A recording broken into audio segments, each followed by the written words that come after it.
How to survive a shipwreck, life hacks from a survivor. If you travel by ship, there's always a chance of shipwreck.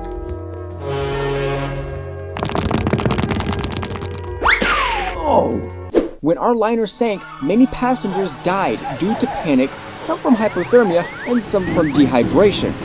I was one of the few who survived. Do you want to know how to stay alive in a shipwreck? After getting the message that the ship was sinking,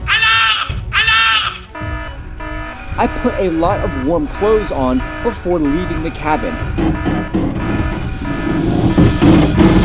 This is important even in the tropical altitudes, where the water temperature is still below 91 degrees Fahrenheit, and there's a risk of death from hypothermia if your body cools to that temperature. I was not afraid that wet clothes would become very heavy and pull me down. After all, I put a life jacket on top of them. By the way, if the cabin is quickly filling with water, do not inflate the life jacket inside it.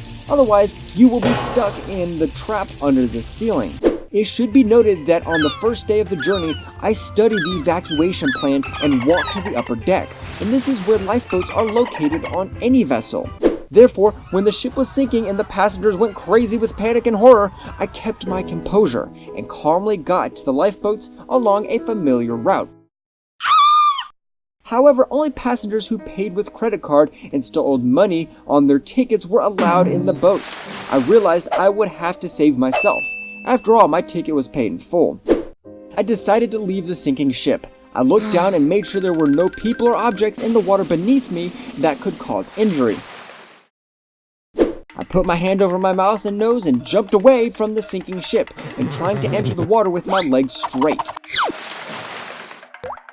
Once in the water, I swam away from the ship so that no one jumped on top of me and so that the sinking ship did not drag me into the whirlpool. I also knew that air bubbles from the sunken ship would mix with water and make it less dense. In such water, it would be almost impossible to stay on the surface. I began to look around and search for a floating object amongst the debris that would help me stay afloat. Among the wreckage, I found some fresh water and food. But later, to prevent dying of thirst, I had to collect rainwater and even squeeze the juice from fish I caught. Do not drink seawater under any circumstances. That is certain death due to high concentration of salt in it. All this time, I watched carefully for any sharks nearby, and they are often attracted to a crash site by the blood of injured people. In addition to special beacons on the life vest, I also had devices to signal any potential rescuers, a flare gun, and a mirror. Thanks to all this, now I can give you advice for surviving a shipwreck.